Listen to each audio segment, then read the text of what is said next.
Si demain, on apprend que non, on a classé sans suite les dossiers de Vital Kamerhe, comme on a cassé beaucoup de dossiers, ce n'est pas seulement à l'époque de Mobutu, ce n'est pas seulement à l'époque de Mouzé, ce n'est pas seulement à l'époque de Joseph Kabila, à l'époque de Félix, il y a eu des gens qu'on a arrêtés. Le matin et le soir, ils ont été libérés. C'est des sommes colossales. Est-ce que le peuple va récupérer son argent? Parce que c'est l'argent du peuple.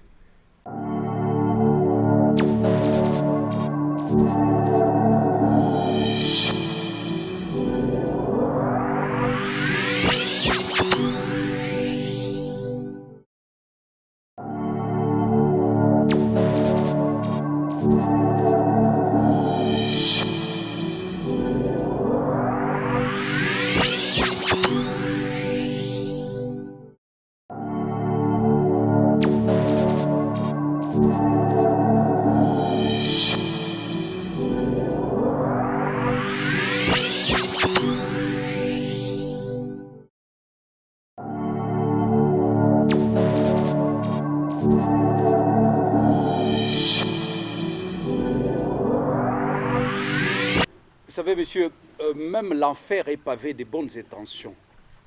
Les bonnes intentions ne suffisent pas.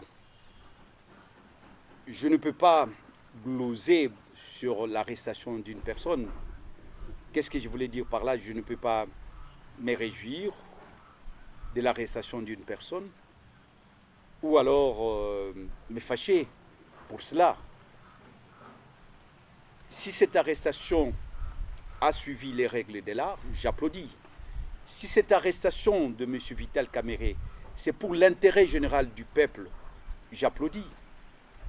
Mais si c'est le contraire, le bon sens me pousse de ne pas applaudir, de ne pas accepter, parce qu'aujourd'hui c'est Vital Kamerhe, peut-être demain ça sera quelqu'un d'autre. Il n'y a pas trop longtemps, moi j'étais à Makala. Aujourd'hui il est à Makala. Mike Mukeba était à Makala. Aujourd'hui c'est pour dire que on ne peut pas se réjouir lorsque on voit un compatriote aller dans une place comme Makala. Et puis il y a un principe simple du droit, la présomption d'innocence. Au jour d'aujourd'hui, Vital Kamerhe est présumé innocent. Mais au moment où on parle de la présomption d'innocence, il y a la présomption de culpabilité lorsqu'il y a beaucoup d'indices, comme ce que nous apprenons par la voie de réseaux sociaux. Est-ce que c'est vrai? Est-ce que ce n'est pas vrai? C'est pour ça que je suis dubitatif par rapport à ces dossiers. Il ne suffit pas d'arrêter Vital Kamerhe. Parce que dans ces pays, on a arrêté les gens le matin et le soir, on les a libérés. Où en sommes-nous avec le dossier de la Gécamine? L'arrestation des gens, même le procureur de Félix, il y a des gens qu'on les a arrêtés le matin, le lendemain on les a libérés, et puis le dossier a été classé sans suite. Alors pour vous, il n'y a rien qui est fait jusqu'à... Je ne dis pas qu'il n'y a rien. Moi, ce qui m'intéresse, c'est la fin d'une chose qui est son commencement. Aujourd'hui, le dossier est en cours, mais attendons voir, comme disent les Anglais, wait and see, attendons voir. Mais ne me demandez pas parce qu'on a arrêté quelqu'un, et moi je dois me réjouir que oui, c'est ça l'état des droits. Je dis non, moi je n'ai pas la mémoire courte, monsieur. Moi je viens de Makala. J'ai vu des gens qu'on a arrêtés le matin et les soirs ils étaient libérés.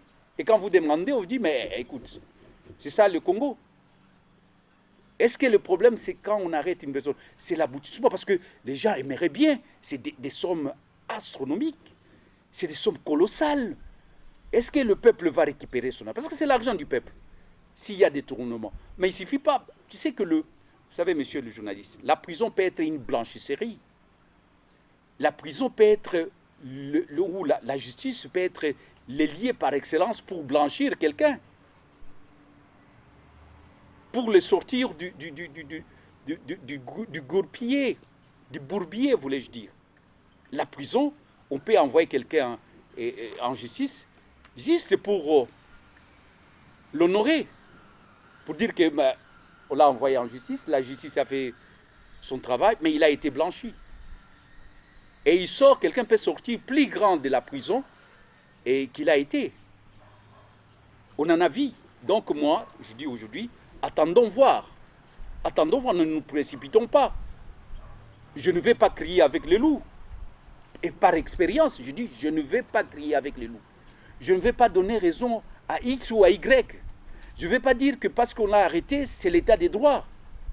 Ou parce qu'on l'a arrêté, ce n'est pas bien. Ou c'est bien. Mais c'est bien par rapport à quoi? Est-ce que le dossier a déjà abouti? Et l'aboutissement d'un dossier, c'est lorsqu'il y a réparation aussi. Non seulement on peut arrêter une personne, mais la personne est sanctionnée et on répare les torts. Parce qu'ici, il s'agit de millions. Est-ce que l'État congolais va retrouver?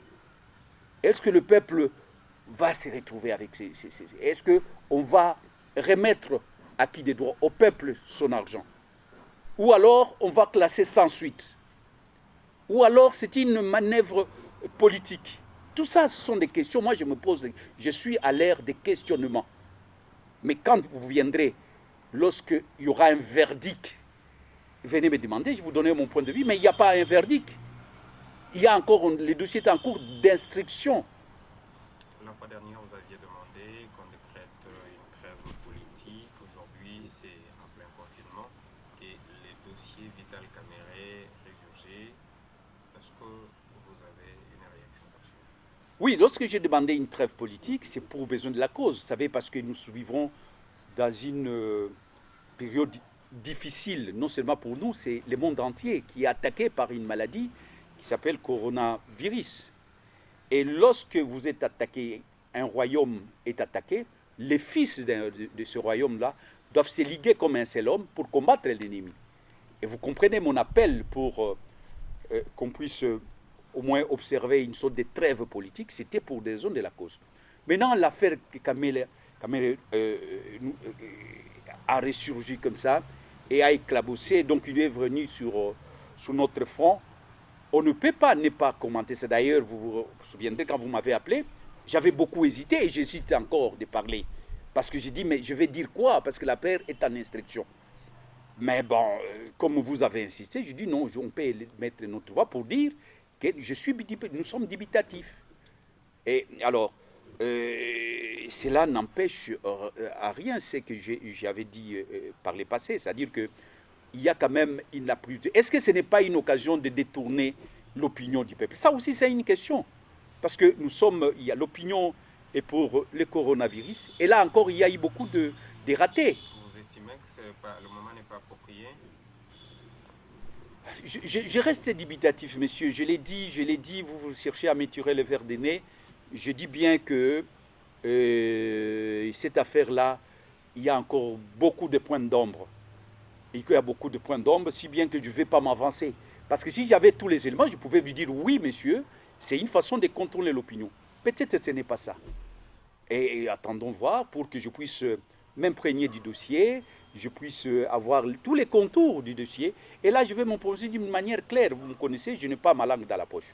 Mais ce sont des techniques qu'on peut utiliser pour contourner l'opinion. On peut utiliser ça. Est-ce que c'est le cas? Je n'affirme pas. Je ne suis pas affirmatif dans tous les cas. Je ne suis pas affirmatif dans ces dossiers-là. Alors, vous pensez que cette interpellation de Vital Kamerhe, qui est potentiel allié Félix Tshisekedi au sein du CACH, peut avoir des retombées négatives du point de vue calcul politique? Mais quelqu'un dira que ce n'est pas un querelle de ménage. En quoi nous voulons nous mêler de ça? Parce que si demain, on apprend que non, on a classé sans suite les dossiers de Vital Kamerhe, comme on a cassé beaucoup de dossiers, ce n'est pas seulement à l'époque de Mobutu, ce n'est pas seulement à l'époque de Mouzé, ce n'est pas seulement à l'époque de Joseph Kabila. À l'époque de Félix, il y a eu des gens qu'on a arrêtés. Le matin et le soir, ils ont été libérés. Et pourquoi vous voulez que... Pourquoi vous voulez que je puisse me réjouir d'une arrestation ou je puisse dire non, ce n'est pas bien? Non. Attendons voir, monsieur. Je dis bien dans tous les cas, si vous cherchez, vous êtes venu obtenir de moi une condamnation, je ne suis pas le juge pour condamner. Je ne peux pas condamner et je ne peux pas blanchir au jour d'aujourd'hui. Alors, président, vous ne donnez pas la voix gratuitement. Vous aviez demandé au président Félix Tshisekedi la fois dernière que les prisonniers emblématiques soient libérés. Votre demande a été satisfaite pas à moitié, mais quand même Mike Mokebaï a été libéré. Est-ce que vous réitérez cette demande au président? Je tiens tout d'abord à remercier Dieu qui a exaucé nos prières, ma prière. Quand je dis nos prières, la prière de beaucoup de Congolais. il voulait quand même qu'on puisse libérer les prisonniers politiques. C'est vrai qu'on a parlé des prisonniers emblématiques, mais tous les prisonniers, je dis, à défaut de libérer tous les prisonniers, au moins on doit désengorger la prison, même la moitié. Et j'ai cité des noms de personnes parce qu'il y a des gens qui étaient dans les dossiers des musées, qui ont fait 20 ans. 20 ans, c'est toute une vie. La prison n'a pas une vocation d'un mouroir, ou bien d'une salle mortuaire, ou encore de la morgue. Ce n'est pas ça la fonction d'une prison. Et d'ailleurs, on appelle centre de rééducation. La prison, c'est vrai, c'est un lieu où on met les gens pour les priver de leur mouvement, mais après, ces gens-là, on doit les insérer dans la société. Et ça passe par la rééducation. Makala, dont on parle aujourd'hui, c'est un centre de rééducation. C'est-à-dire que les gens ne sont pas à Makala pour mourir à Makala. Ce n'est pas ça la fonction d'une prison. Et là, je profite encore de cette occasion pour demander au président de la République de désengorger la prison et à défaut de libérer tous les prisonniers, la moitié. Parce que les koulouna en cravate qui sont dehors sont plus dangereux que les koulouna qui sont à Makala. Parce que les koulouna en cravate, ils sont responsables. Ce qu'on trouve à Makala, Makala, c'est les reflets de la société congolaise. C'est la représentation miroir de la société congolaise qu'on trouve là-bas. Surtout Makala, la prison de Kinshasa. Il y a des PDG là-bas, il y a des ministres qui ont été arrêtés là-bas, il y a des députés, il y a des pousse-pousseurs, il y a des gens qui ont volé qu'une boîte de sardines, sont là. Il y a des gens qui ont détourné des millions, sont là. Et voilà, d'ailleurs, c'est une occasion. Qui pouvait y croire que Vital Kamerhe pouvait être transféré en Makala? Ça doit nous interpeller, nous les hommes politiques. Parce qu'aujourd'hui, c'est ces gens-là qui sont à Makala. Demain, ça sera d'autres personnes. Donc Makala, c'est un passage de beaucoup d'hommes politiques. Moi d'ailleurs, j'ai toujours dit, Makala, ça peut être pour un homme politique, la prison peut être un tremplin. La prison, ce n'est pas nécessairement quand tu entres en prison, tu dois y mourir. La prison peut être l'antichambre du pouvoir. Il y a des gens qui ont quitté de la prison au pouvoir, de la prison au Premier ministre. Nous avons l'exemple de Tchibala, nous étions avec lui en prison. Et de la prison, il est devenu Premier ministre. C'est pour dire que la prison, nous avons intérêt d'aménager la prison, de mettre les gens dans de bonnes conditions. Alors, ne serait-ce que pour des raisons humanitaires, la prison, la promiscuité qu'il y a là, et s'il y a le coronavirus qui entre là-bas, il y aura beaucoup de morts. Et je ne souhaite pas, aujourd'hui, notre frère Vital Kamerhe. Et là, il est en train de voir ce que c'est la prison, ce que c'est la République de Makala. Il voit, je ne crois pas que quand il sortira, il sera la même personne. Parce que c'est inhumain la manière dont les gens vivent à Makala. Donc c'est pour ça que je lance un cri d'alarme pour dire que les gens aiment le président Kabila et le président Félix Tshisekedi. Il doit prendre son courage. Il doit être courageux pour prendre une mesure courageuse de libérer les gens et de ne pas oublier ce qui était dans l'histoire, dans l'affaire de l'assassinat des musées. Parce que 20 ans, c'est toute une vie.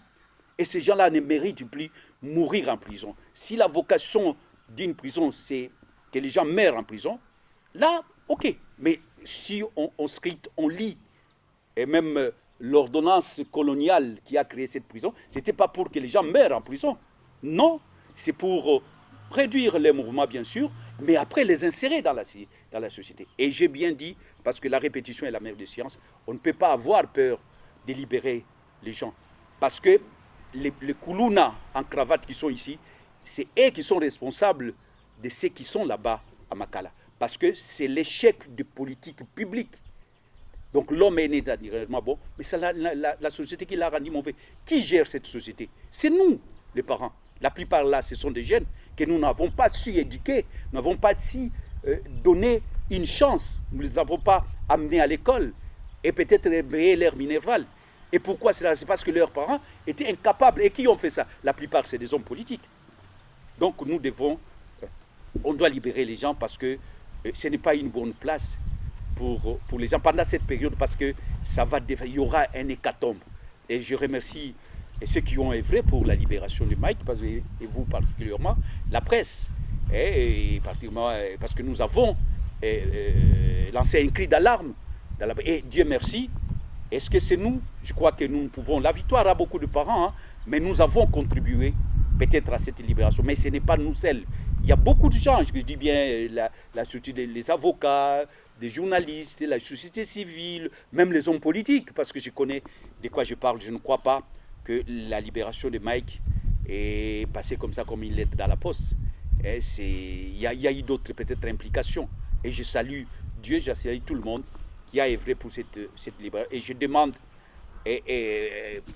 incessamment et d'une manière pressante qu'on puisse libérer d'autres prisonniers. Et je dis bien à défaut de libérer tout le monde, au moins la moitié. Et qu'on n'oublie pas cette fois-ci ce qui était dans les dossiers des musées, parce qu'ils ont fait plus de 20 ans, et 20 ans c'est toute une vie. Merci. C'est moi qui vous remercie.